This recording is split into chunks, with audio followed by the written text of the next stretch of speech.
Yes, mambo vipi mtazamaji wa Kemgongo TV, uhali gani? Unajionaje na hari? Ni siku nzuri kabisa tunakutana hapa. Miongoni mwa vitu hii leo ambavyo vinazungumzwa sana kwenye mitandao ya kijamii, ukiingia huko ni pamoto kweli kweli. Na miongoni mwa vitu hivyo ni sakata la Elie Mpanzu Kibisala. Wengine wanaita Kibisawala. Vyovyote ambavyo utakuwa unaweka. Kibisala inatamkwa, lakini Kibisawala vile vile utakuwa uko sahihi kumtaja vyema hapo. Mimi naitwa Shazi Fabian na hii ni Sport Kick ya Kemgongo TV. Pasi na shaka unatamani kufahamu habari za kimichezo bana.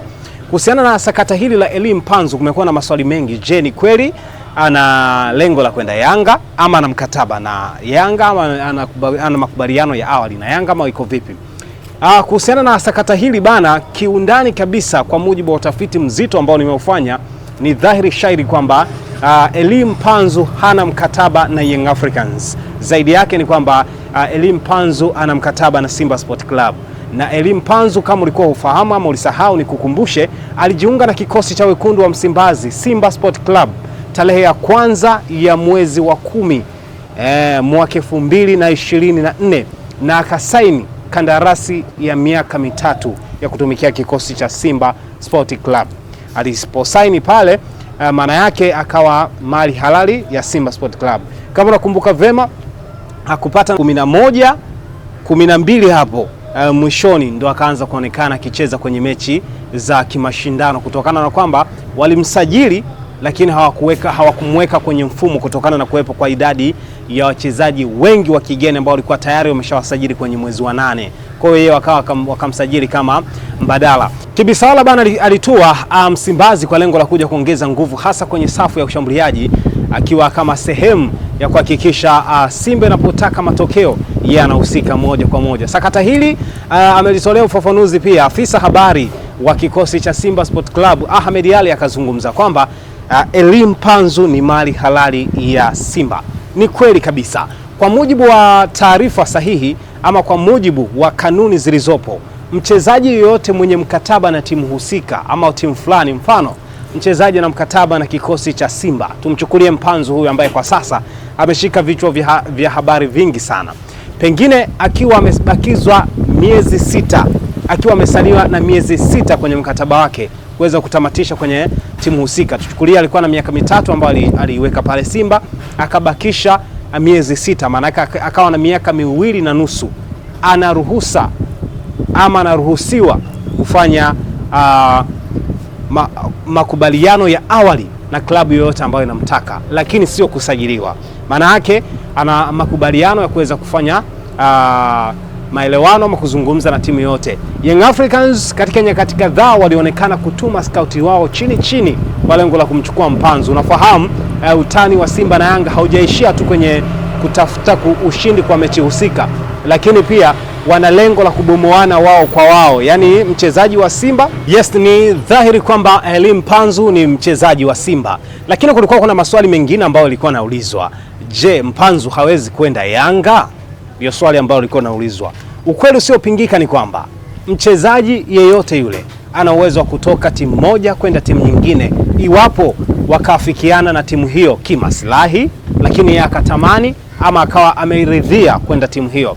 Tumeona wachezaji wengi ambao wamecheza Simba baadaye kaenda Yanga. Kuna wachezaji ambao wameenda Yanga lakini wakaenda Simba. Mfano mzuri kabisa upo Jonas Gerard Mkude. Huyu ni mmoja wa wachezaji ambao unaweza kusema ni zao ama amekuzwa ama ameweza kuzalishwa na Simba kwa kiasi kikubwa sana.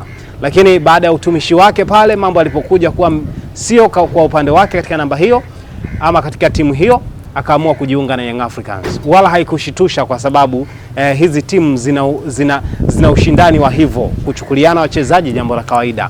Lakini Yanga walikuwa na Bernard Morrison kipindi fulani Simba. Hilo ni kawaida sana. Ndio unakumbuka kipindi hicho Bernard Morrison anapewa jina la wakili msomi. Bernard Morrison akapewa lile jina kutokana na kwamba namna ambavyo aliweza kuiruka ile kesi na Yanga kwenda kuwashinda kwenye mahakama ya usuluhishi. Mambo yako hivyo, lakini kwenye swala hili la Mpanzu ni dhahiri kwamba bado ana mkataba na Simba, lakini haimzuii kwenda Yanga kama ambavyo ataamua yeye. Lakini kwenye swala kusema kwamba pengine ni mapenzi ama ana mapenzi na timu hiyo, ni kweli kuna watu ambao wanaweza kufanya kazi kwenye kitu fulani ama kwenye kampuni fulani ama kwenye timu fulani, lakini akawa na mapenzi na timu fulani. Mfano mzuri ni kupeleke kule Ulaya. Kuna mchezaji anaitwa Kylian Mbappe, Mfaransa huyu.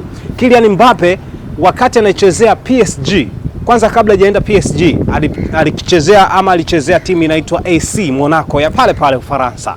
Baada ya kuchezea pale Monaco akaelekea zake PSG. Lakini ndoto yake kubwa, hata ukijaribu kurejelea picha zake za utotoni, alikuwa anatamani kucheza Real Madrid. Ndio ikaje katimia, akaelekea pale Real Madrid. Kwa mchezaji anakuwa na ndoto zake, anaweza akacheza AC Monaco, lakini ana ndoto ya kwenda Real Madrid, ana ndoto ya kwenda FC Barcelona, ana ndoto ya kwenda PSG, Bayern Munich, ama na lengo la kwenda Chelsea ama Arsenal, vyovyote vile. Kwa mchezaji mapenzi yake ya moyoni ni ngumu sana kuyaelezea, kwamba mimi bana ninacheza Simba lakini na mapenzi na Yanga, mimi bana ninacheza Yanga lakini na mapenzi na Simba. Kwa mfano pia tumeona hili sakata la juzi hapa Clatous Chota Chama kutoka Young Africans kwenda Singida Black Stars kurudi tena Msimbazi, na anaenda kuzungumza yeye mwenyewe wakati wa tambulisho, anasema hii timu ninaipenda, yani hata familia yangu alikuwa ananishauri nirudi huko. Kwa mchezaji kuwa na mapenzi na timu nyingine wakati uko timu nyingine haizuiliwi. Hisia za mtu, unaweza kawa na upendo kwenye kitu fulani, lakini unatamani ufike kwenye level fulani. Kwa hiyo haipingiki wala haibishaniwi kabisa.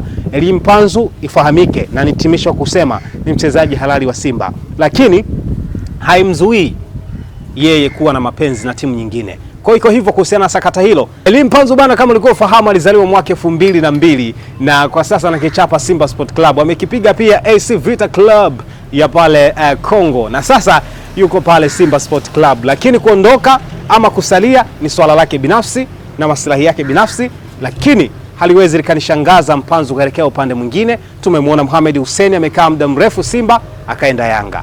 Tulimwona Haruna Niyonzima akicheza Yanga akaenda Simba. Vile vile tulimwona Mrisho Halfan Ngasa akikipiga Young Africans akaelekea zake Simba. Tumeona wachezaji wengi mno, tumeona kina Bernard Morrison akatoka Yanga akaenda Simba. Tumeona lakini wachezaji wengine, Juma Kaseja alitoka Simba akaenda Yanga. Tuliona kina Hassan Kes toka Simba akaenda Yanga, toka Yanga akarudi Simba.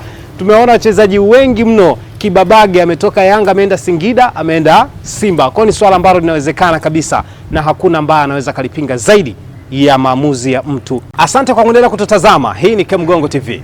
Biashara ni matangazo, na ndio maana sisi kama Kemgongo Media tunakukaribisha utangaze nasi. Sikiliza, kuanzia kiasi cha shilingi 50,000 tu unaweza kutangaza nasi kupitia kurasa zetu zote, iwe YouTube, Instagram, TikTok au X. Kwa wale wanaohitaji interviews, unapata interviews kuanzia shilingi 200,000 tu zenye urefu wa hadi dakika 10. Hatukuishia hapo. Kwa wale wenye vipindi vyao wanataka kuvirusha kupitia YouTube channel yetu, gharama zetu ni nafuu sana. Ewe Mtanzania, karibu tangaze nasi.